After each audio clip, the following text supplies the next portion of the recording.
Bab 356 Nelayan diuntungkan. Boom! Ledakan sonik terdengar, dan Teller menggunakan seluruh energinya untuk bergegas menuju lingkaran cahaya di atas kepala raksasa itu dengan kecepatan tercepat. Pada saat ini, pria bertopeng di arah lain membuat gerakan dengan tangannya dan kemudian mendorong ke arah Teller. Jaring tembus pandang muncul di kehampaan dan menerkam ke arah Teller. Begitu Teller menyentuh jaring, dia terjebak dan tidak dapat bergerak maju selangkah pun. Brengsek! Teller menatap pria bertopeng yang dengan cepat mendekati kepala raksasa itu, mengulurkan tangan kanannya, dan mengepalkan tangan kanannya. Cincin roh air di jari tengah memancarkan cahaya biru. Kemudian, bongkahan es besar tiba-tiba mengembun di tubuh pria bertopeng yang terbang di udara. Dalam beberapa detik saja, seluruh orang itu membeku karena es. Memanfaatkan momen ini, Teller mengeluarkan sebuah belati berkilau keperakan dan tulisan Black Hawk terukir pada bilahnya dari tas penyimpanannya. Ini adalah senjata ajaib yang telah terkubur di bawah tanah sejak lama. Senjata ini disebut pedang elang hitam. Ini adalah belati yang ditempa oleh seorang pria berjuluk Elang Hitam 2000 tahun yang lalu. Teller memegang pedang elang hitam dan memasukkan energi sejati ke dalamnya. Bas! Pedang bayangan itu mengeluarkan suara. Mendesis. Teller mengayunkan pedangnya ke depan, langsung memotong jaringan ki di depannya dan bergegas keluar. Pada saat yang sama, semburan energi meledak dari pria bertopeng yang membeku di dalam es. Boom! Es yang menutupi tubuhnya meledak seketika. Tatapan mata pria bertopeng itu dingin. Dia tidak lagi menuju ke lingkaran cahaya di atas kepala raksasa itu, tetapi langsung menuju ke arah Teller. Dia menggenggam kedua tangannya, cahaya putih muncul di tubuhnya, dan dalam sekejap dia muncul di belakang Teller. Dia menebas bagian belakang leher Teller dengan telapak tangannya. Wajah Teller berubah, dia menggertakkan gigi dan memutar tubuhnya, menyilangkan tangan ke depan untuk menghalangi telapak tangan pria bertopeng itu. Boom! Keduanya terguncang pada saat yang sama. Teller mendarat di tanah, dan saat ini dia berada kurang dari 30 meter dari lubang itu. Teller mengabaikan pria bertopeng itu dan bergegas menuju lubang itu. Pria bertopeng itu menamparkan punggung Teller. Boom! Suatu kekuatan besar menyerang Teller dan menjatuhkannya ke samping. Pada saat ini, pria bertopeng itu membuat gerakan tangan lagi, mencoba berteleportasi ke lingkaran cahaya. Tetapi Teller telah menyadarinya saat terbang mundur. Warisan Taoist Wuji adalah milikku, tidak seorang pun dapat mengambilnya. Teller meledak dalam niat membunuh dan pada saat yang sama mengaktifkan kekuatan topeng mayat hidup. Dua tangan yang terbentuk dari energi hitam tiba-tiba muncul di udara di samping pria bertopeng itu, memisahkan tangan kiri dan kanan pria bertopeng itu, membuatnya mustahil baginya untuk membuat segel. Teller menenangkan diri dan bergegas menuju lubang itu lagi. Sekarang dia paling dekat dengan lubang itu. Selama dia melangkah ke dalam lingkaran cahaya, dia akan bisa mendapatkan warisan Taoist Wuji, dan tidak ada seorang pun yang bisa merebutnya. Boom! Ketika Teller berada kurang dari 10 meter dari celah itu, tanah di depannya tiba-tiba meledak. Teller terpental lagi dan menyemburkan darah. Seluruh perhatiannya terpusat pada lubang itu, dan dia tidak waspada sama sekali. Setelah menderita dua pukulan berat berturut-turut, tubuhnya tidak mampu lagi menahannya dan rasa sakit datang dari seluruh tubuhnya. Teller mengangkat kepalanya dan menatap pria bertopeng itu dengan tatapan tajam di matanya. Dia membuat gerakan tangan lagi. Ah! Sekawanan mayat hidup meledak keluar, membentuk wajah hantu bengkok di udara, yang membuka mulutnya dan menyerbu ke arah pria bertopeng itu. Tegurlah roh itu.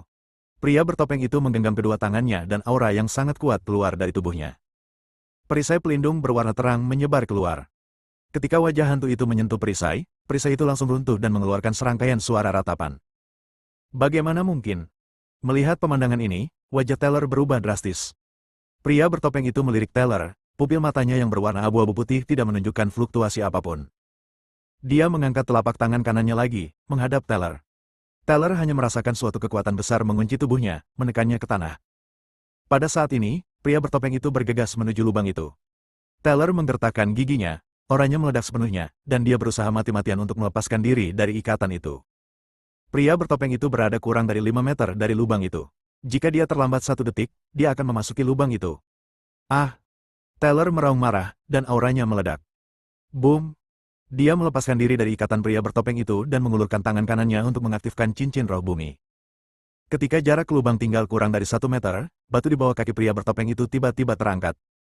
Pria bertopeng itu terangkat ke udara. Pada saat yang sama, tanah dan batu terus menumpuk, perlahan-lahan menutupi tubuh pria bertopeng itu.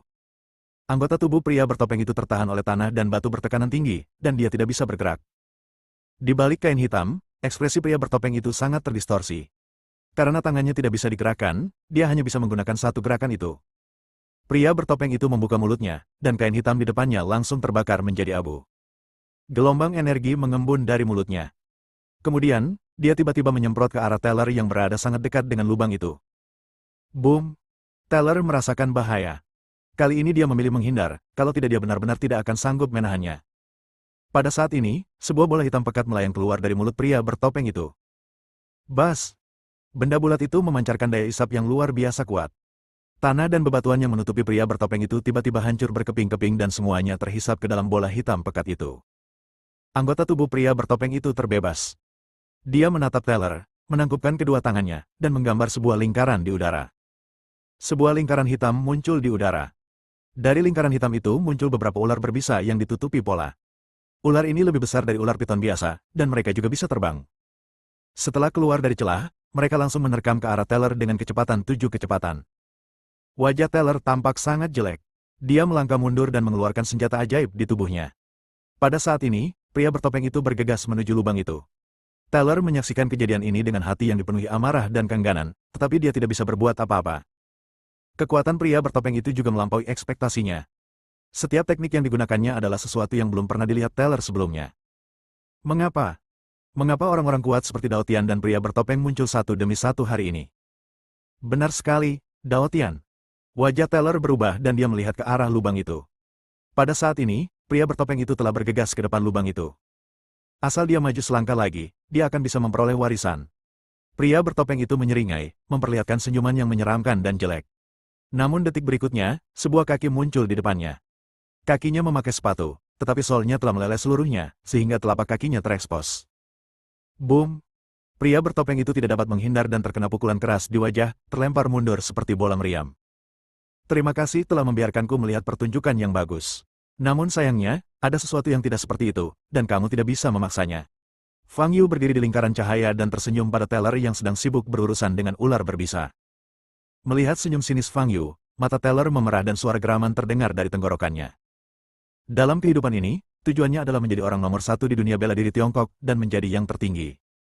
Dia akan melenyapkan siapapun yang menghalangi jalannya. Fang Yu dulu, Dao Tian sekarang. Dan pria bertopeng sialan itu.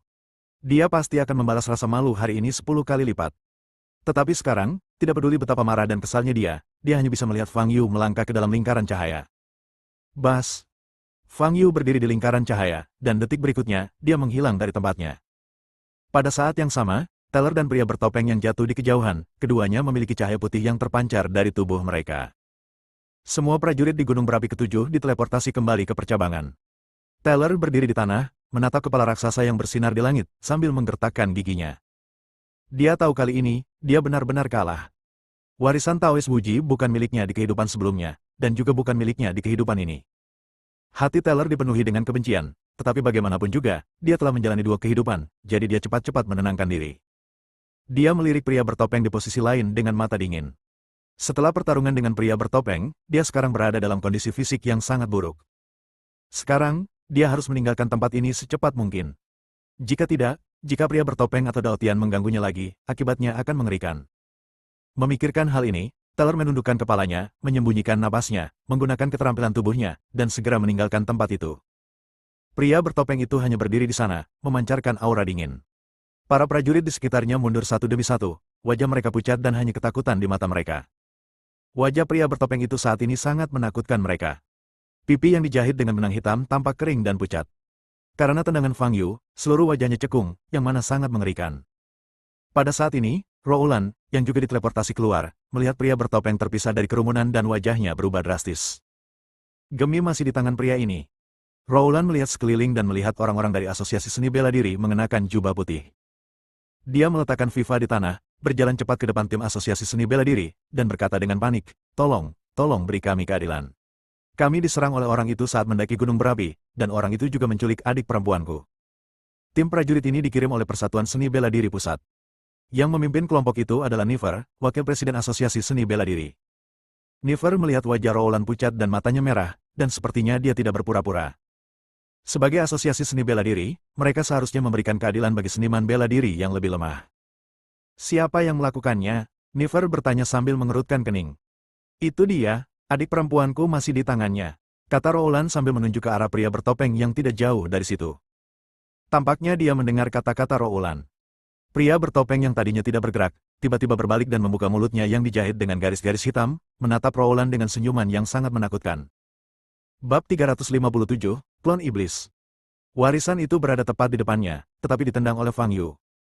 Pertarungan antara pria bertopeng dan teller setara dengan mempersiapkan pakaian pengantin untuk Fang Yu, yang membuat pria bertopeng itu sangat marah. Sebenarnya dia sudah memikirkan masalah ini dari awal, tapi dia tidak menyangka teller akan sesulit itu. Butuh banyak waktu untuk berurusan dengan teller, jadi Fang Yu memanfaatkannya.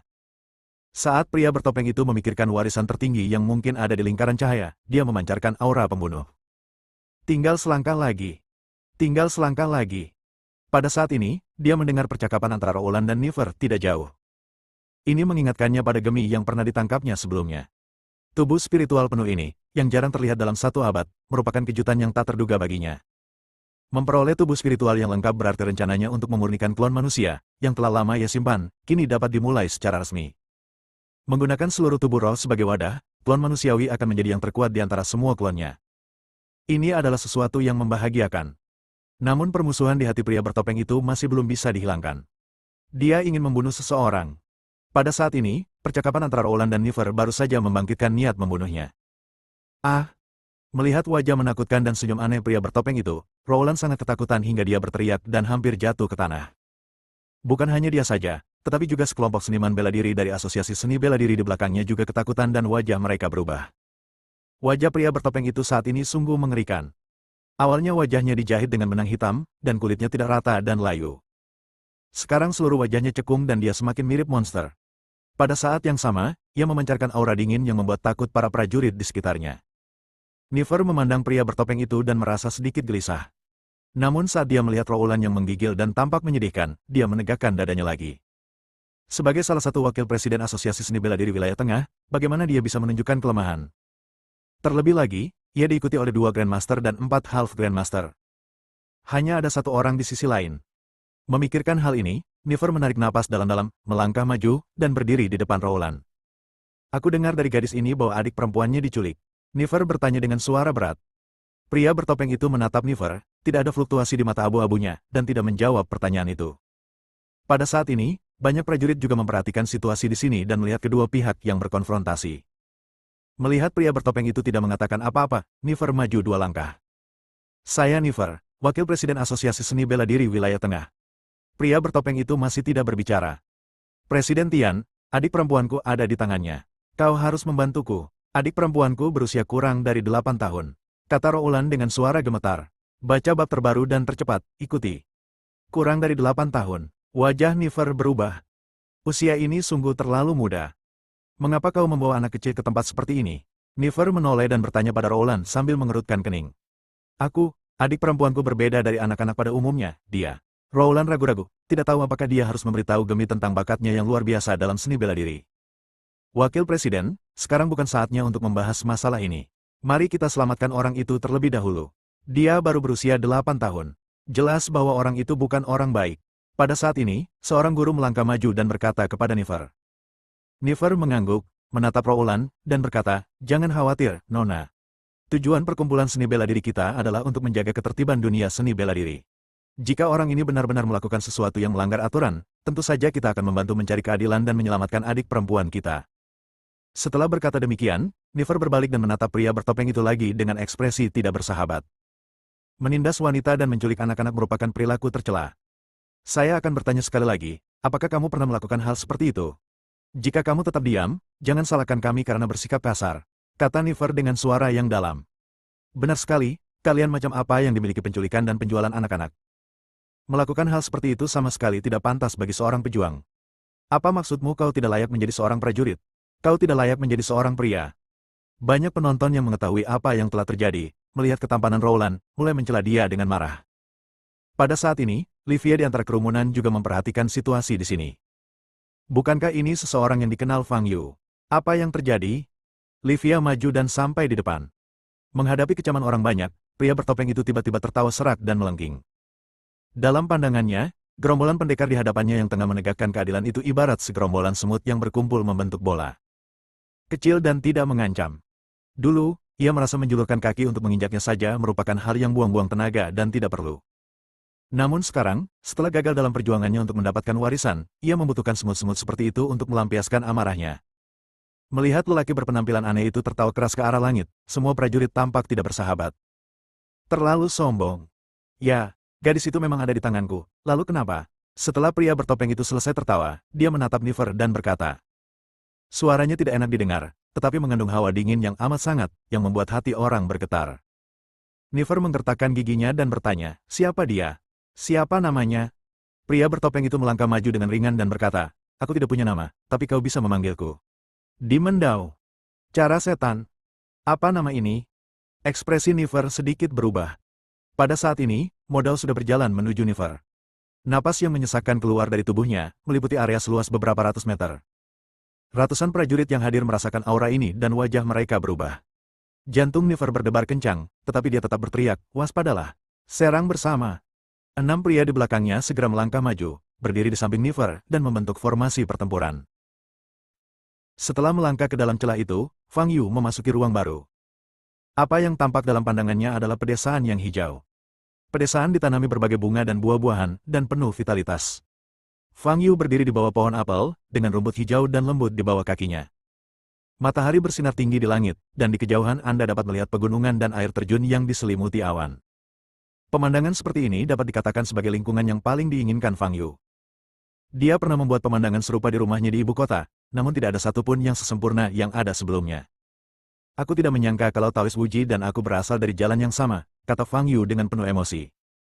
Menciptakan dunia kecil di luar ruang saat ini adalah keterampilan yang hanya dapat dikuasai oleh mereka yang kuat di tahap penyeberangan kesengsaraan. Ruang di mana Fang Yu berada sekarang adalah dunia kecil yang diciptakan oleh Taoist Wuji saat itu. Fang Yu maju 2 langkah dan menarik napas dalam-dalam. Seluruh dunia kecil ini dipenuhi dengan energi spiritual yang sangat kaya. Ini membuat Fang Yu merasa seolah-olah dia telah kembali ribuan tahun lalu, ke tempat di mana Sekte Tiadao berlatih. Seperti inilah wujud bumi pada awalnya. Fang Yu berjalan maju. Di hadapanku terbentang padang luas tak berujung. Sinar matahari menyinari tubuhku dan aku merasa hangat. Fang Yu berjalan perlahan ke depan, sesekali berjongkok untuk mengamati berbagai jenis tanaman yang ditanam di ladang. Mengapa sayuran tidak tumbuh di ladang yang bagus seperti ini? Sayang sekali. Fang Yu mendesah. Fang Yu melihat ke kiri dan ke kanan, sesaat ia tenggelam dalam pemandangan di ladang. Apa ini? Fang Yu berjalan ke sebuah ladang dan melihat buah seukuran kepalan tangan tumbuh dari sebuah pohon kecil yang tumbuh dari tanah. Buahnya berwarna ungu dan berbentuk segi 5, tampak seperti bintang. Fang Yu berjalan maju, mengamatinya sejenak, dan memastikan bahwa ini adalah buah yang dapat dimakan. Ada beberapa pohon kecil serupa lainnya yang ditanam di ladang ini. Dengan kata lain, tidak ada yang salah dengan memilih salah satunya. Fang Yu mengulurkan tangannya, ingin memetik buah di depannya. Pada saat ini, sebuah kekuatan tak terlihat muncul di udara, menghalangi tangannya. Pohon belimbing ini butuh waktu 1000 tahun untuk berbunga dan berbuah, dan buahnya butuh waktu ribuan tahun lagi untuk matang. Kalau kamu memetiknya, aku akan memotong tanganmu. Di belakang Fang Yu, suara seorang pria terdengar. Fang Yu berbalik dan melihat seorang pria berpakaian putih dengan sikap yang mengesankan berdiri di depannya. Fang Yu masih ingat seperti apa rupa pria ini. Itulah Taoist Wuji yang asli. Akan tetapi, pada saat ini, Taoist Wuji memiliki cahaya redup di tubuhnya, dan tubuhnya tampak dalam keadaan virtual. Jelas, apa yang tersisa di dunia kecil itu hanyalah secerca kesadaran asli Taoist Wuji. Namun, Fang Yu masih agak bersemangat melihat tokoh-tokoh senior yang seangkatan dengannya, atau bahkan lebih tua darinya. Apakah kau penerusku? Pendeta Tao Wuji berdiri dengan kedua tangan di belakang punggungnya, menatap Fang Yu di depannya, lalu alisnya yang seperti pedang mengernyit. Bab 358, Keabadian Abadi. Dengan tingkat kultivasi hanya tahap pemurnian Qi, bagaimana kau bisa lulus dari berbagai ujian yang kuberikan? Taoist Wuji bertanya dengan ragu. Sejujurnya, ujiannya agak sederhana, kata Fang Yu sambil tersenyum tipis. Sederhana, ekspresi Taoist Wuji sedikit berubah. Ujian terakhir yang dia tetapkan sulit dilewati bahkan oleh seorang kultivator dalam tahap transformasi roh. Tetapi pemuda di depanku yang hanya berada di tahap pemurnian Qi ini benar-benar mengatakan bahwa ujiannya mudah. Apakah kau menggunakan cara lain untuk masuk ke sini? Taoist Wuji bertanya dengan wajah muram. Lalu kita harus bertanya pada diri sendiri, jika tidak ada celah dalam ujian, bagaimana mungkin seseorang bisa masuk ke sini? Fang Yu bertanya balik. Pendeta Tao Wuji terdiam sesaat, menatap Fang Yu di depannya, lalu berhenti berbicara. Anak laki-laki di depannya memberinya perasaan yang sangat aneh. Dia hanya dalam tahap pemurnian Qi, tetapi temperamen dan nadanya tampak sangat dewasa. Menghadapi kultivator yang berada di tahap penyeberangan kesengsaraan ini, dia tidak merasa gugup sedikitpun. Dari sudut pandang manapun, ada sesuatu yang tampak tidak beres. Dengan tingkat kultivasi Taoist Wuji, tidak ada seorang pun yang dapat menyembunyikan tingkat kultivasi mereka di depannya. Dia yakin bahwa Fang Yu di depannya berada pada tahap pemurnian Qi. Siapa namamu? Kamu berasal dari generasi murid Sekte Wuji yang mana? Pendeta Wuji bertanya sambil mengerutkan kening. Namaku Fang Yu. Untuk pertanyaan kedua, Fang Yu tampak aneh saat mendengar apa yang dikatakan Taoist Wuji. Entitas virtual di depannya jelas masih memiliki ingatan saat Taoist Wuji meninggalkannya. Dengan kata lain, Taoist Wuji tidak tahu apa yang akan terjadi dalam beberapa ribu tahun berikutnya. Dia mungkin tidak pernah membayangkan bahwa Sekte Wuji telah ditutup ribuan tahun yang lalu. Warisan yang ditinggalkannya baru muncul 4.000 tahun kemudian. Fang Yu tengah mempertimbangkan apakah akan memberitahu Taoist Wuji mengenai masalah itu atau tidak. Melihat ekspresi Fang Yu, Taoist Wuji tampaknya telah menebak sesuatu. Tampaknya anak laki-laki di depannya bukan dari Sekte Wujinya. Pendeta Tao Wuji memperhatikan buah belimbing itu. Dia sangat jelas tentang siklus pertumbuhan buah belimbing. Saat ini buah belimbing sudah dalam kondisi cukup matang, artinya, sedikitnya telah berlalu 3.000 tahun sejak ia meninggalkan warisannya. 3.000 tahun. Bahkan bagi para pembudidaya abadi, ini adalah waktu yang lama. Nak, ceritakan padaku apa yang terjadi dalam beberapa ribu tahun terakhir, terutama tentang Sekte Wuji kita. Jika kau tidak memberitahuku, lupakan saja soal warisan itu. Pendeta Tao Wuji mengangkat lengkungan jenaka di sudut mulutnya, berjalan ke tanah yang ditinggikan di sampingnya dan duduk. Baiklah, kalau begitu aku akan memberitahumu, Sekte Wuji menghilang sekitar 2.000 tahun yang lalu. Fang Yu juga duduk dan berkata. Apa alasannya? Pendeta Tao Wuji mengangkat alisnya, tetapi emosinya tidak banyak berfluktuasi, seolah-olah dia sudah menduganya. Sepertinya bakatnya semakin berkurang. Murid yang bersedia bergabung dan bertahan di Sekte Wuji semakin sedikit. Sampai tidak ada yang tersisa, sekte itu langsung ditutup, kata Fang Yu. Ekspresi Taoist Wuji tetap tidak berubah, tetapi ada sedikit kemarahan di matanya. Dia memarahi, saya tahu itu adalah kesalahan untuk memberikan posisi sekte kepada King Yun. Tidak ada yang bisa kita lakukan. Siapa yang menyuruh kita membuka tempat warisan hanya setelah bertahun-tahun? Jika orang-orang di sekte kita menemukannya lebih awal, tempat itu tidak akan ditutup, kata Fang Yu. Mendengar ini, pendeta Wuji menatap Fang Yu dan mengerutkan kening, hanya perlu satu pemicu sederhana untuk membuka tanah warisan. Aku tidak mengatur waktunya sama sekali. Lalu mengapa situs warisan baru dibuka sekarang? Fang Yu tertegun dan bertanya. Pendeta Tao Wuji mengerutkan kening, tiba-tiba berdiri, melangkah maju mundur, lalu berbalik untuk bertanya pada Fang Yu, apakah kau mendengar sesuatu sebelum Sekte Wuji menutup pintunya? Tidak, aku bukan dari Sekte Wuji. Aku baru saja mendengar berita tentang penutupan sekte itu. Jawab Fang Yu. Wajah pendeta Wuji sedikit muram. Setelah berpikir sejenak, dia duduk lagi dan menatap Fang Yu dengan mantap. Ada lagi yang ingin kau tanyakan? Tanya Fang Yu. Dia bahkan tahu tentang hal-hal yang terjadi ribuan tahun yang lalu. Apakah ini berarti bahwa, dengan tingkat kultivasi tahap pemurnian Qi, dia telah hidup selama ribuan tahun? Taoist Wuji berkata dengan mata menyipit. Ya, sebetulnya aku pernah bertemu dengannya sebelumnya, kata Fang Yu. Apakah kau pernah melihatku? Kau dari sekte mana? Tanya Taoist Wuji. Sekte Tiandao. Fang Yu berpikir sejenak dan menjawab. Sekte Tiandao, apakah kamu murid Dao Tian? Wajah Taoist Wuji berubah dan bertanya. Ya. Terakhir kali aku melihatnya adalah ketika guruku mengajakku untuk berpartisipasi dalam Sekte Wuji. Fang Yu sedang berbicara ketika Taoist Wuji berjalan mendekatinya. Orang Dao Tian itu seharusnya berhasil naik, kan? Dia mungkin muncul sekitar 100 tahun kemudian, kata Fang Yu. Hahaha, Dao Tian tetap kalah. Aku pernah bertaruh dengannya. Jika dia bisa naik ke surga dalam waktu 50 tahun setelahku, maka aku akan menunggunya di negeri dongeng dan meminta maaf padanya. Jika dia gagal, maka dia harus meminta maaf padaku. Taoist Wuji tertawa gembira ke arah langit. Fang Yu menatap Taoist Wuji dan menyipitkan matanya sedikit. Dia tidak tahu bahwa Taoist Wuji tampaknya memiliki hubungan baik dengan gurunya. Fang Yu berdiri dan berkata, jika kamu bersedia, kamu dapat memberikan warisan itu kepadaku. Pendeta Tao Wuji menatap Fang Yu, mengangkat bibirnya, dan bertanya, menurutmu mengapa aku tidak mau? Bagaimanapun, ini awalnya ditujukan untuk para murid Sekte Wuji, dan dia adalah teman guruku, jadi aku tidak bisa memaksanya, kata Fang Yu. Kekuatan. Pendeta Wuji menunjukkan sedikit senyuman. Kemudian, dia meletakkan tangannya di belakang punggungnya, menatap matahari di langit, jubah putihnya berkibar, dan berkata dengan suara yang dalam, para murid Sekte Wuji bahkan tidak memiliki kemampuan untuk menemukan warisanku. Mereka tidak memenuhi syarat untuk menerima warisanku. Sedangkan untukmu, karena kamu adalah murid Dao Tian dan telah berhasil melewati ujianku, aku secara alami akan mewariskannya kepadamu. Ayo, jangan buang-buang waktu, kata Fang Yu. Sebelum itu, saya punya pertanyaan lain, kata Taoist Wuji. Silakan, kata Fang Yu. Mengapa seseorang bisa hidup selama ribuan tahun dengan tingkat kultivasi tahap pemurnian Qi? Pendeta Tao Wuji menyipitkan matanya dan bertanya. Itu pertanyaan yang bagus. Aku juga tidak tahu, dan tuanku juga tidak tahu. Kurasa hanya Tuhan yang tahu. Jawab Fang Yu. Pendeta Tao Wuji menatap Fang Yu dan berkata, saya pernah mendengar sebuah legenda. Konon, pada zaman dahulu kala, ada sebuah tubuh yang disebut tubuh panjang umur abadi. Orang-orang dengan tubuh ini tidak akan pernah mati dan akan hidup selamanya. Mungkinkah bentuk tubuhnya seperti ini? Fang Yu tersenyum tipis dan berkata, guruku juga menyebutkan fisik ini kepadaku, tetapi legenda ini memiliki celah. Celah apa? Tanya Taois Wuji. Jika benar-benar ada tubuh abadi yang dapat bertahan selamanya, dan jika mereka dapat naik menjadi abadi, lalu mengapa saya masih terjebak dalam tahap pemurnian Qi setelah hampir 5.000 tahun berkultivasi? Jika mereka tidak dapat naik menjadi abadi, lalu di mana mereka sekarang? Kata Fang Yu. Apa yang kamu katakan memang masuk akal, tapi kita tidak bisa mengesampingkan kemungkinan untuk naik ke atas di masa depan, kata Taois Wuji sambil tersenyum. Sebenarnya, aku hanya ingin menerobos ke tahap pembangunan fondasi.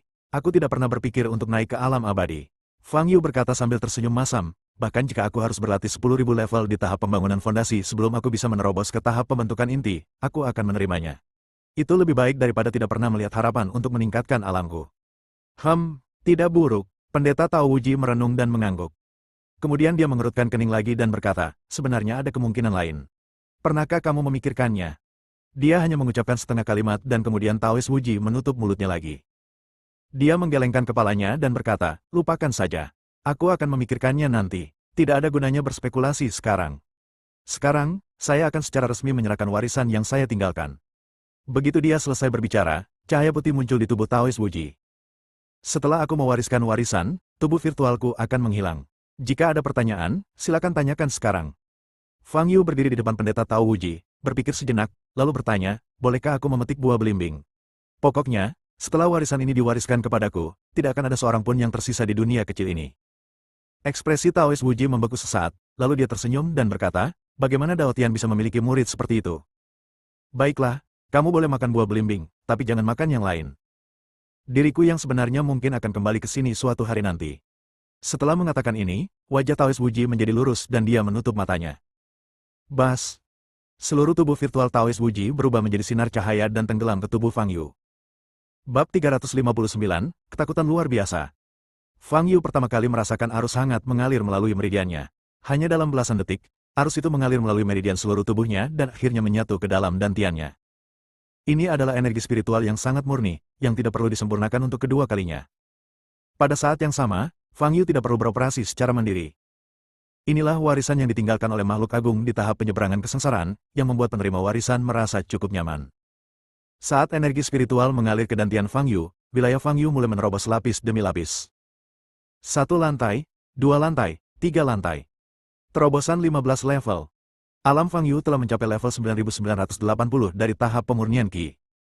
Hanya ada 20 lantai tersisa untuk mencapai 10.000 lantai yang selalu diimpikannya. Fang Yu berdiri di tempatnya, melihat ke dalam.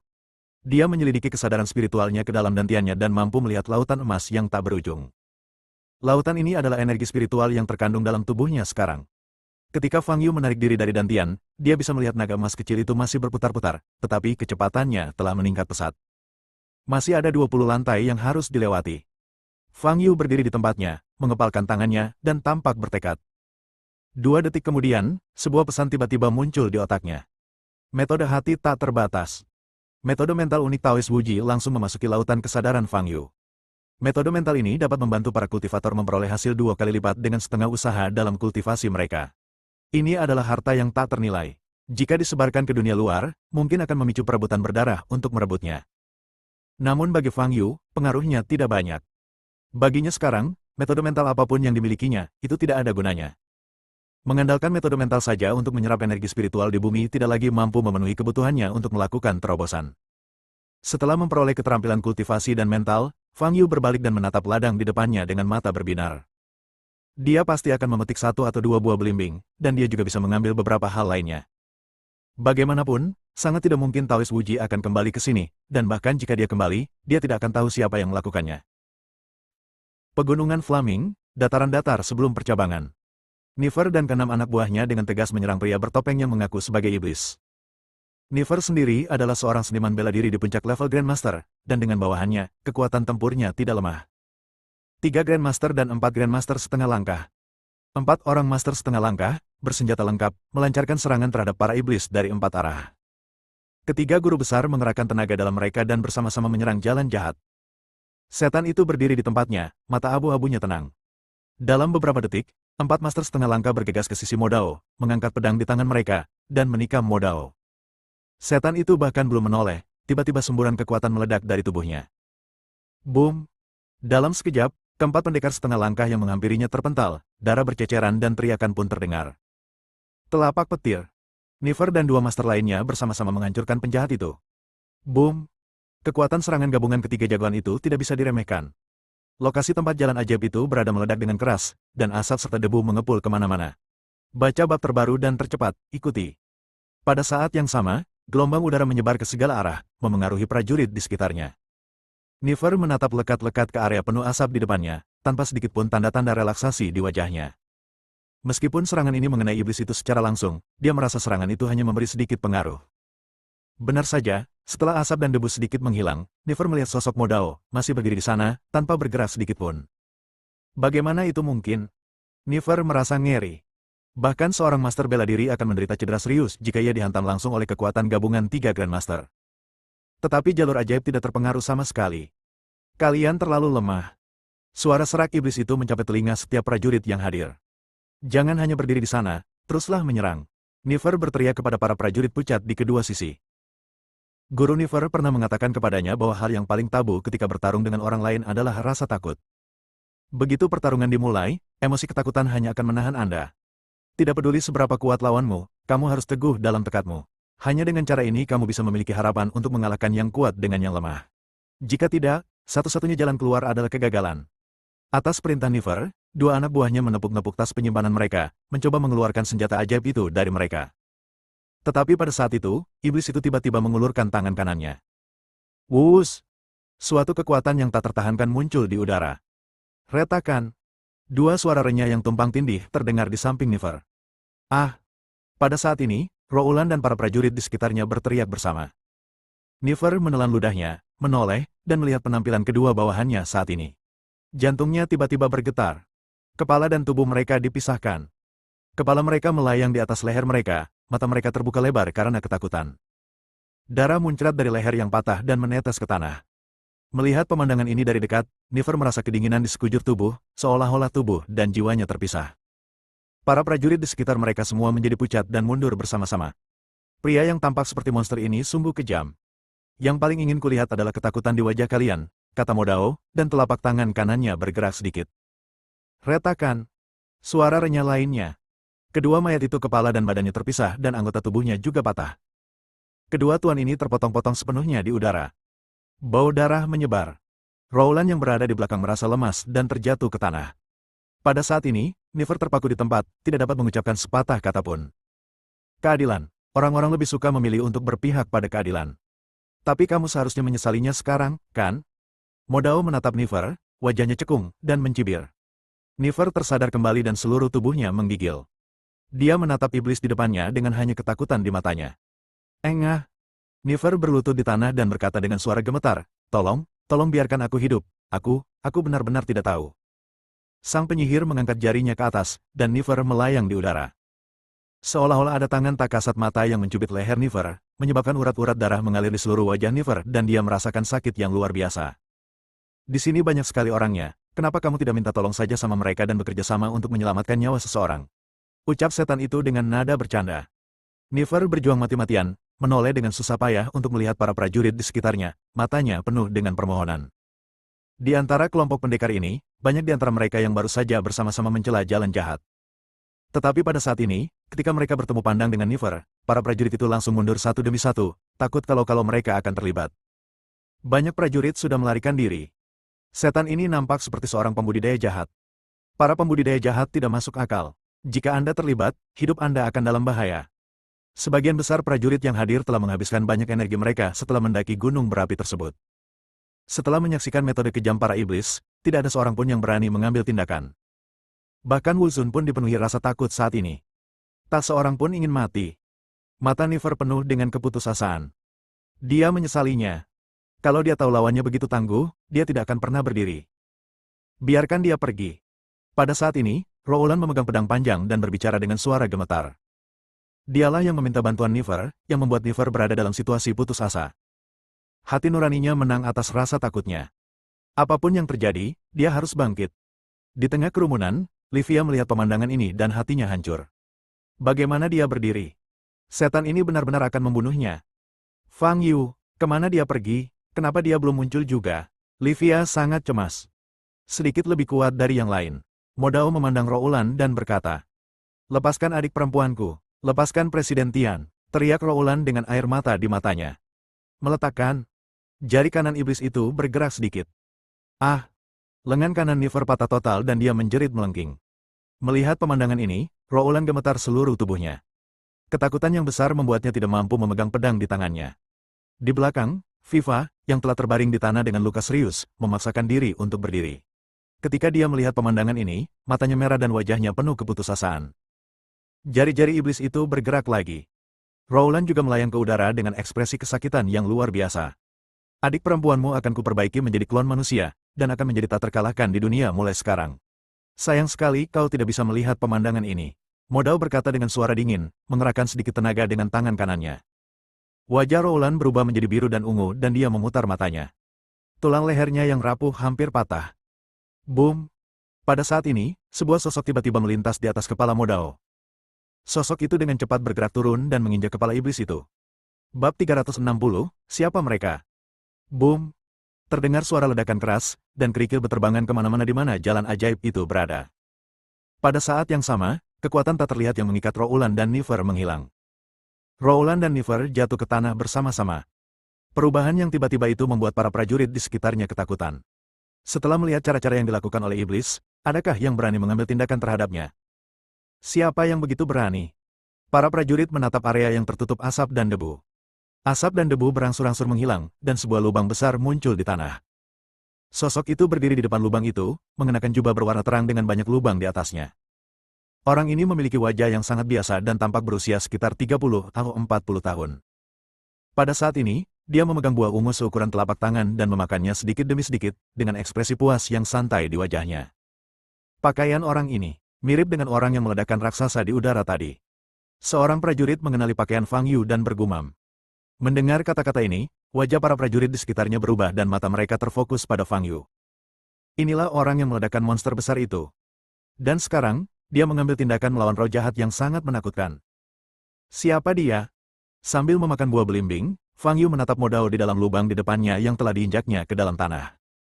Saat ini, tubuh iblis di bawah leher itu terbenam dalam ke tanah, hanya kepalanya yang diremukkan oleh Fang Yu yang terlihat. Dia tampak sangat menyeramkan.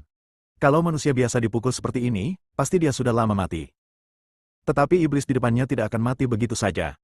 Fang Yu yang sudah 2 kali berhadapan dengan pria bertopeng, tahu bahwa kedua pria bertopeng yang pernah ditemuinya sebelumnya dan pria bertopeng yang ada di depannya sekarang, hanyalah klon.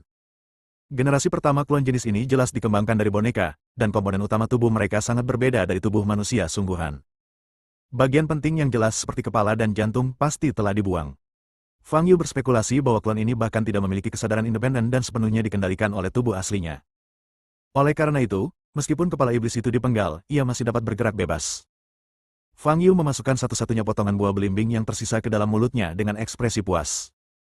Buah belimbing, yang memiliki siklus pertumbuhan ribuan tahun, rasanya jauh lebih enak daripada buah-buahan biasa. Baik jus maupun rasa manis dan asamnya telah mencapai kesempurnaan. Dapat dikatakan bahwa ini adalah buah dengan rasa terbaik yang pernah dimakan Fang Yu, setelah hidup selama hampir 5.000 tahun. Namun, terlepas dari rasanya yang luar biasa, Fang Yu benar-benar tidak merasakan buah belimbing itu mempunyai efek lain. Karakteristik buah yang memiliki siklus pertumbuhan ribuan tahun tidak bisa hanya sekadar rasanya yang enak, bukan?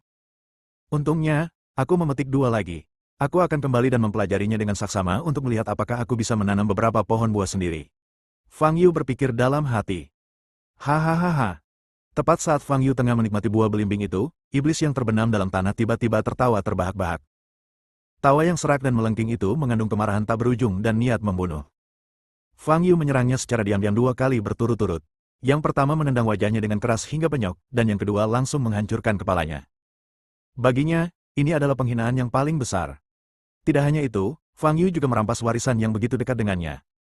Hanya 2 hal ini saja sudah cukup untuk membuat para iblis memburu Fang Yu sampai mati. Jangan tertawa lagi, suaramu sungguh tidak enak didengar, kata Fang Yu. Tawa iblis itu tiba-tiba berhenti. Boom! Lalu, tanah tempat dia berada mulai berguncang. Tanah padat terpecah menjadi butiran debu kecil. Tubuh iblis itu pun terangkat dari tanah dan perlahan-lahan naik ke udara. Melihat kemunculan Modao saat ini, semua prajurit merasa ngeri, bahkan banyak prajurit yang berteriak. Bahkan kepalanya hancur, tetapi ia masih bisa mengeluarkan suara dan bergerak. Terlebih lagi, auranya tidak melemah sama sekali, tetapi malah menjadi lebih kuat. Monster ini, pastinya bukan manusia. Aura yang mengerikan terpancar dari tubuh iblis itu, sedemikian dahsyatnya hingga menimbulkan angin kencang.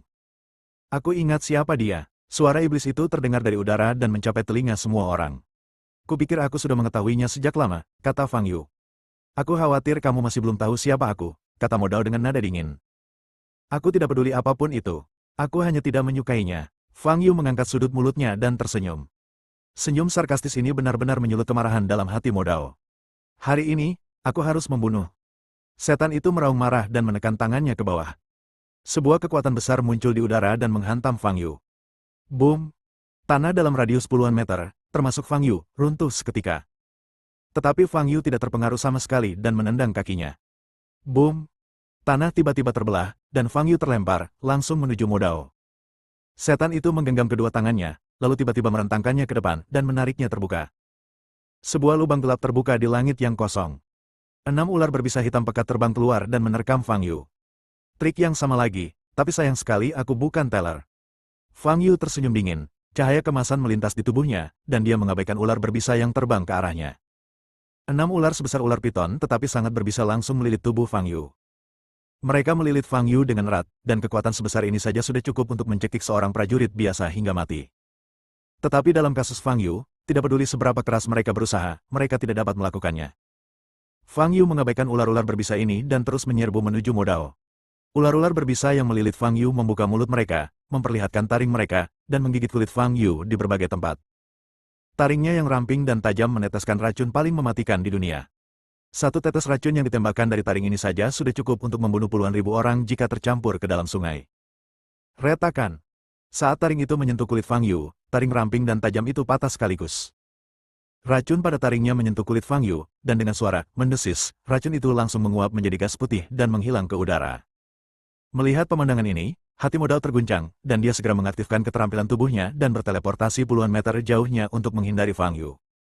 Fang Yu menatap iblis yang melarikan diri itu dan berkata sambil tersenyum, apakah kamu tidak akan membunuhku? Aku sudah mengirimmu ke sini, mengapa kamu melarikan diri? Sambil berbicara, Fang Yu mengulurkan tangannya dan mencabut ular-ular berbisa yang melilit erat di tubuhnya, satu persatu. Energi kemasan terang bangkit dari tangan Fang Yu, dan ular berbisa itu segera mengeluarkan teriakan yang mengerikan, tubuhnya meliuk-liuk dan berkedut. Lalu, ular berbisa itu berubah menjadi gumpalan asap hitam dan menghilang ke udara. 6 ular berbisa semuanya dibunuh oleh Fang Yu hanya dalam waktu 10 detik. Fang Yu bergegas menuju Modao di langit lagi. Seluruh tubuhnya tampak berubah menjadi sambaran petir, dan kecepatannya begitu cepat sehingga orang tidak dapat mengikutinya sama sekali, dan hanya bisa melihat bayangannya. Dalam sekejap, Fang Yu menyerbu ke arah Modao dan meninju dadanya. Setan itu tampaknya telah bersiap dan menangkupkan kedua tangannya. Tegurlah roh itu. Sebuah perisai tembus pandang terbentang dari tubuh iblis. Saat tinju Fang Yu menyentuh perisai, dia langsung merasakan hentakan kuat. Kemudian, tinjunya bersinar dengan cahaya kemasan, seketika menekan kekuatan hentakan dan dengan paksa menembus perisai. Trik ini juga tidak berhasil padaku. Fang Yu mencibir dan meninju dada Modao. Boom! Tubuh iblis yang terbuat dari bahan yang sangat keras itu mulai retak dan kemudian pecah berkeping-keping. Tubuh iblis itu berubah menjadi potongan-potongan kertas putih yang robek, melayang di udara. Setan yang sebelumnya membawa ketakutan luar biasa bagi mereka, baru saja mati. Dari awal hingga akhir, iblis bahkan tidak mempunyai kesempatan untuk melawan. Pada saat itu, terjadi keheningan di mana-mana. Para prajurit yang menyaksikan pertempuran itu sudah mati rasa, menatap sosok Fang Yu di udara dengan ekspresi kusam. Ketika mereka tiba di Fury Mountains hari ini, mereka dikejutkan oleh begitu banyak hal. Pertama, warisan setiap gunung berapi diambil dengan kecepatan yang luar biasa. Lalu muncullah raksasa bersayap, dan kemudian Fang Yu dengan mudah meledakkan raksasa itu, dan Modao menunjukkan kekuatannya yang mengerikan. Serangkaian hal yang tidak terbayangkan di masa lalu terjadi hanya dalam waktu 1 jam. Karena Fang Yu telah mengubah penampilannya, hal ini membuat para prajurit yang hadir semakin bingung. Dari manakah sebenarnya Modao dan Fang Yu yang begitu mengejutkan mereka itu berasal? Dengan kekuatan sebesar itu, bagaimana mereka bisa tetap tidak dikenal? Bersambung.